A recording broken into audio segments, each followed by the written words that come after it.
सभी स्टूडेंट्स इस वीडियो को ध्यान से देखें। इस टाइप का भी एक दो क्वेश्चन आ ही जाता है एग्जाम में। तो स्कॉलरशिप और नवोदय विद्यालय एंट्रेंस के लिए मेंसुरेशन का हमारा ये चौथा वीडियो है। ठोस को पिघलाने पर आयतन में कोई परिवर्तन नहीं होता है, ये कॉन्सेप्ट होता है मेल्टिंग का। इसलिए ये कहा जाता है पिघलाने के पहले जो आयतन होता है वो पिघलाने के बाद आयतन होता है। जितना आयतन किसी ठोस का पिघलाने से पहले होता है उतना ही आयतन पिघलाने के बाद होता है।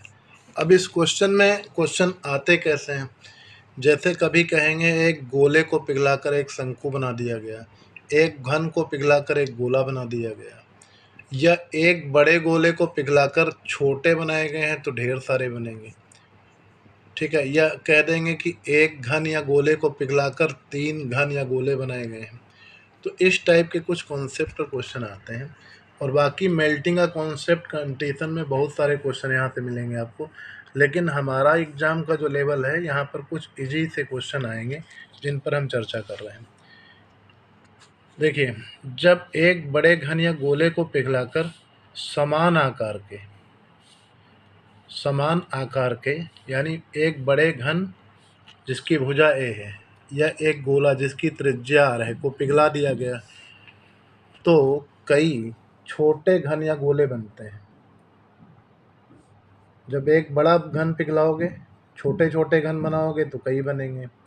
ऐसे ही एक बड़ा गोला पिघलाओगे, छोटे छोटे गोले बनाओगे, कई बनेंगे।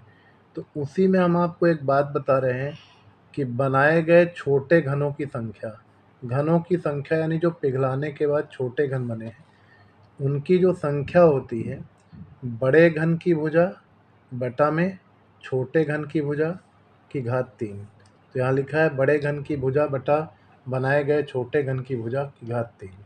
तो ये आ गया। ऐसे ही अगर एक बड़े गोले को पिघलाकर कई छोटे गोले बनाए गए, बड़े गोले की त्रिज्या कैपिटल R है, छोटे गोलों की त्रिज्या स्मॉल r है, तो गोलों की संख्या बराबर कैपिटल R अपान स्मॉल r का होल क्यूब, यानी बड़े गोले की त्रिज्या बटा छोटे गोले की त्रिज्या का होल क्यूब। अब देखिए क्वेश्चन हमने लिया है 6 सेंटीमीटर भुजा के घन को पिघलाकर 2 सेंटीमीटर भुजा वाले कितने छोटे घन बनाए जा सकते हैं। तो घनों की संख्या बराबर कैपिटल ए अपान स्मॉल ए का होल क्यूब। यहाँ कैपिटल ए क्या थी, बड़े घन की भुजा है। कैपिटल ए है बड़े घन की भुजा और स्मॉल ए है छोटे घन की भुजा। मतलब कहने का जब हमने बड़े घन को पिघला दिया है तो छोटा घन बना है, तो पिघलाने के बाद जो छोटा घन बना है उसकी भुजा स्मॉल ए है। तो कैपिटल ए हमारा 6 है, स्मॉल ए हमारा 2 है, इसका होल क्यूब। तो ये 3 का whole cube is equal to आ जाएगा 27। तो ये पहला क्वेश्चन हमारा हो गया। अब हम बात करते हैं, देखिए 10 सेंटीमीटर त्रिज्या के बड़े गोले को पिघलाकर 2 सेंटीमीटर त्रिज्या के कितने छोटे गोले बनाए जा सकते हैं। कुछ इस तरह का होगा कि यहाँ एक गोला होगा, इसको हमने मेल्ट किया होगा और ये छोटे छोटे गोले बनाए जा रहे हैं तो ढेर सारे बनेंगे। तो गोलों की संख्या, अभी हम सूत्र आपको बता चुके हैं, गोलों की संख्या और इस बड़े गोले की त्रिज्या कैपिटल R है। गोलों की संख्या बराबर बड़े गोले की त्रिज्या बटे में छोटे गोले की त्रिज्या का होल क्यूब। यानी बड़ा गोला जो पिघलाया गया उसकी त्रिज्या कितनी थी, कैपिटल R थी 10, और जो यहाँ छोटा गोला बना है उसकी त्रिज्या है 2। तो ये 10/2 का होल क्यूब, तो ये आ जाएगा 5 का होल क्यूब। तो फाइनली इस सवाल का आंसर आ जाएगा 125। अब देखिए एक और कॉन्सेप्ट पर हमको काम करना है। यहाँ पर देखिए एक बड़ी चीज़ को पिघलाकर छोटी बनाई गई थी लेकिन ढेर सारी बनाई गई थी, यानी सेम साइज़ की बहुत सारी बन रही थी। अब यहाँ एक कॉन्सेप्ट हमने लिखा है, एक बड़े घन जिसकी भुजा ए है उसको पिघलाकर 3 घन बनाए गए हैं, पहला, दूसरा और तीसरा। पहले वाले की भुजा A1 है, दूसरे वाले की A2 है, तीसरे वाले की A3 है। तो पिघलाने पर आयतन में कोई परिवर्तन नहीं होता है, इसलिए बड़े घन का आयतन बराबर पहले घन का आयतन प्लस दूसरे घन का आयतन प्लस तीसरे घन का आयतन। तो बड़े घन का आयतन भुजा का क्यूब यानी A क्यूब हुआ, फिर पहले घन का आयतन A1 क्यूब, दूसरे घन का आयतन A2 क्यूब, तीसरे घन का आयतन A3 क्यूब। तो इस पर बार बार क्वेश्चन आता है पेपर में आपके, तो इसको इतना एग्ज़ाम में इतना सब नहीं लिखना है। तो बड़े घन का आयतन बराबर, यानी जिसको पिघलाने से पहले रखा गया था, बड़े वाले घन का आयतन बराबर जो पिघलाने के बाद जो 3 छोटे घन बने हैं उनके सबके आयतन का टोटल। और घन का आयतन क्या होता है? भुजा का क्यूब। अब देखिए यहाँ पर लिखा है 6 सेंटीमीटर भुजा के घन को पिघलाया गया और 3 छोटे घन बनाए गए। पहले तथा दूसरे घन की भुजा 3 व 4 है, तो तीसरे घन की भुजा क्या होगी? अभी अभी हमने सूत्र पढ़ा, बड़े घन का आयतन बराबर पहले घन का आयतन प्लस दूसरे घन का आयतन प्लस तीसरे घन का आयतन।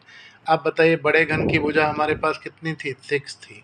जो बड़ा घन पिघलाया गया तो ये 6 का होल क्यूब। जो दो छोटे बने हैं उसमें, जो 3 छोटे घन बने हैं उसमें पहले घन की भुजा कितनी है? देखिए पहले घन की, पहले व दूसरे घन की भुजा 3 व 4 है।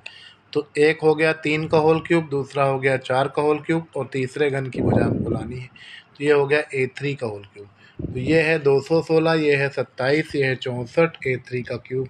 तो A3 का क्यूब क्या हो गया? 216 माइनस 17 माइनस 64, तो ये 125 हो गया। तो अब ये क्या हो गया? ये 5 का होल क्यूब हो गया और एक A3 का होल क्यूब। तो A3 हमको 5 मिल गया। इस तरह से हमको तीसरे घन की भुजा मिल गई 5। अब एक और क्वेश्चन है, देखिए इसी क्वेश्चन को ऐसे भी पूछा जाता है। एक बड़े घन को पिघलाकर 3 छोटे घन बनाए गए जिनकी भुजा 3, 4 और 5 है, तो बड़े घन की भुजा क्या होगी? मतलब इस बार जो बड़ा घन पिघलाया गया है, जो 3 छोटे बने उन सबकी भुजा पता है और जो बड़ा वाला घन पिघलाया गया वही भुजा नहीं पता है। यही है क्वेश्चन। तो अब देखिए बड़े घन का आयतन बराबर पहले का आयतन, दूसरे का आयतन, तीसरे का आयतन। पहले की भुजा 3 थी तो इसका पहले की भुजा हमको कितनी दी है? 3। दूसरे की भुजा हमको दी है 4। तीसरे घन की भुजा क्या दी है? 5। तो बड़े घन की भुजा 3 का होल क्यूब, A1 कितना है? 3 है। 3 whole cube, 4 whole cube, 5 whole cube, सारे होल क्यूब लिख दिए और ये 216 आ गया। बड़े घन का आयतन A क्यूब और ये 216 क्या हो गया? 6 क्यूब। 216 को हम लोग क्या लिख सकते हैं? 666। तो ये 6 का होल क्यूब आ गया। दोनों तरफ की पावर 3 हटा दीजिए, बड़े घन की भुजा 6। देखिए मैंने नोट लिख दिया है। इसी प्रकार जब R त्रिज्या के बड़े गोले को पिघलाकर R1, R2, R3 त्रिज्या वाले 3 गोले बनाए गए तो R का क्यूब बराबर R1 cube plus R2 cube plus R3 cube, इसका प्रयोग करेंगे और इसी के जैसा क्वेश्चन इसमें भी बनेगा। तो इस कॉन्सेप्ट को याद कर लीजिए समझ के अच्छी तरह से, इससे क्वेश्चन आने की पूरी पॉसिबिलिटी रहेगी।